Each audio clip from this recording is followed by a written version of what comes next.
माझा साष्टांग दंडवत।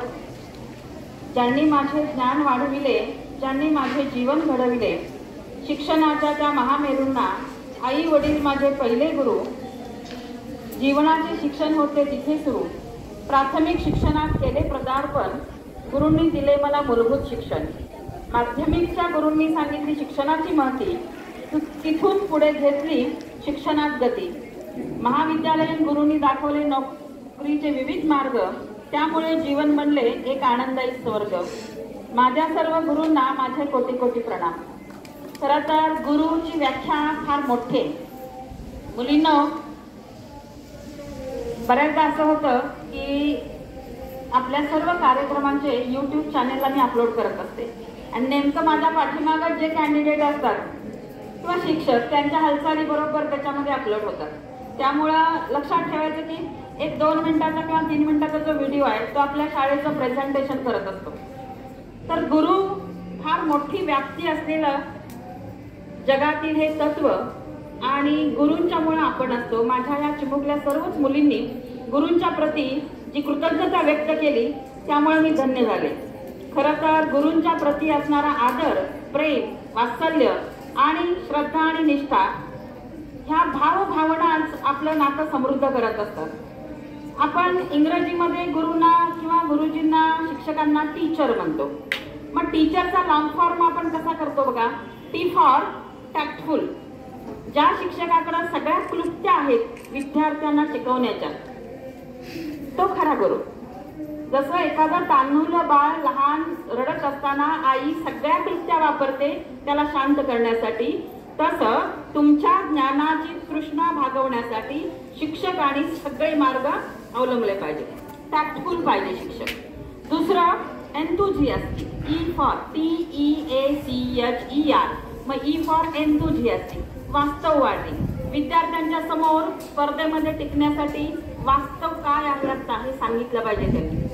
ग्लोबल कॉम्पिटिशन असेल, लोकल कॉम्पिटिशन मध्ये टिकण्यासाठी त्या विद्यार्थ्यांना ज्ञानानं संपृक्त करण्याची जबाबदारी शिक्षकांच्यावरती। त्यानंतर ए येतं, ए फॉर आर्किटेक्ट, पिढी घडवणारा कलाकार असतो शिक्षक। म्हणजे पिढ्या पिढ्या घडवणारा। देशाचं भवितव्य कुठं घडत असतं मुलींनो? देशाचं भवितव्य वर्गावर्गामध्ये घडत असतं। त्यानंतर सी येतं, सी फॉर कॅरेक्टर।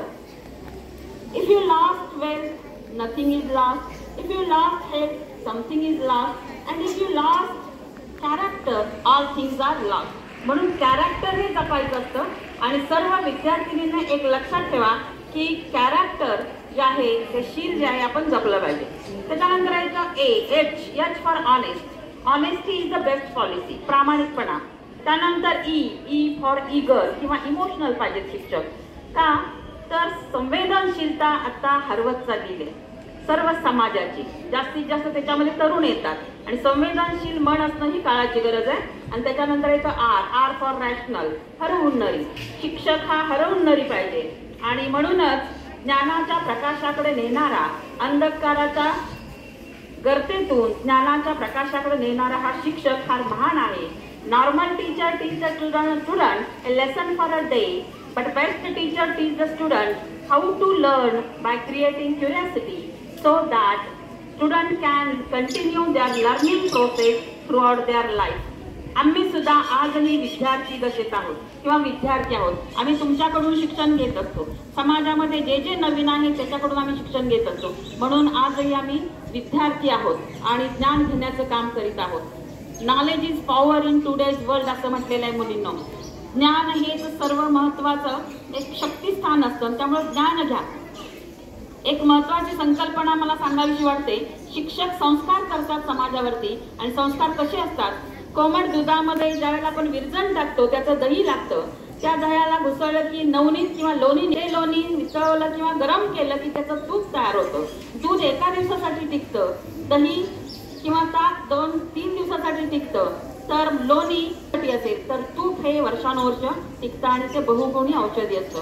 तुमच्यावरती संस्कार असे व्हावेत की तुम्ही शाश्वत चांगला समाज तयार व्हावा त्यातून, असे शिक्षकांनी संस्कार करणं ही काळाची